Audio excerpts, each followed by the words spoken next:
Hi, this is Savage, and you're watching the making of reIGNITION Part 1, the color settings.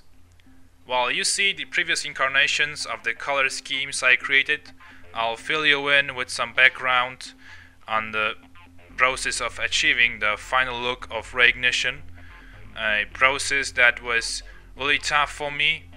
I was unable to produce anything satisfying for like 3 months, and thanks to my colleague Slice, I was finally able to pull it off.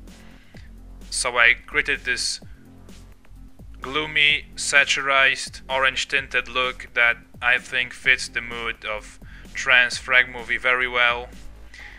And it's obviously nothing too complicated, but to please my audience, I will now go into details about creating those settings. Here you have the standard looking footage of Counter-Strike. Nothing fancy, it's old game, right?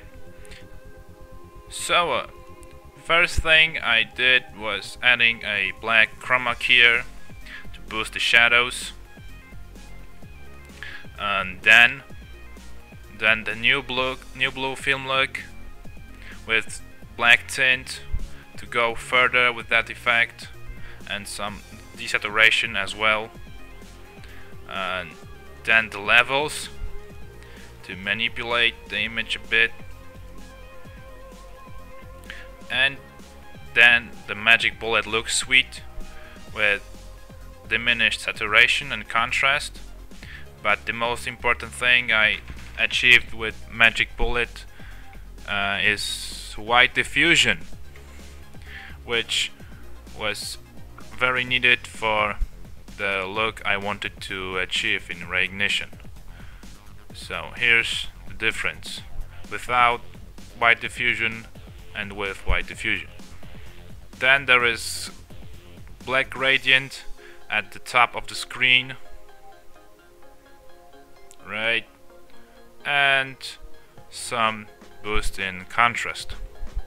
That is all for the for this layer.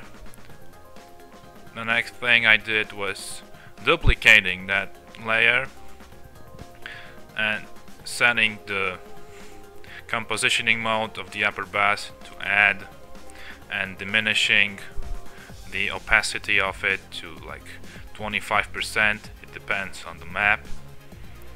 In this case it's Dust 2, so it's 25%. The map is bright. And then I added some other custom effects to the upper layer. The first is new blue film look with teal tint and some diminished contrast, and then the color corrector with orange high tones. Orange and teal go along very well. It gives me a slight blockbuster look, one you surely saw in many Hollywood summer movies.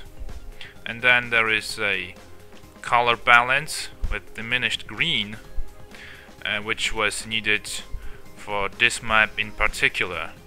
And in Inferno, for instance, there is no such thing. It just depends on the map, you know. And the last thing is Gaussian blur to blurry some edges and add like more gloomy look to the whole image. So this is the final result. Okay, that's all for now. Thanks for watching, and be sure to check out part 2, the making of the bullet time effect.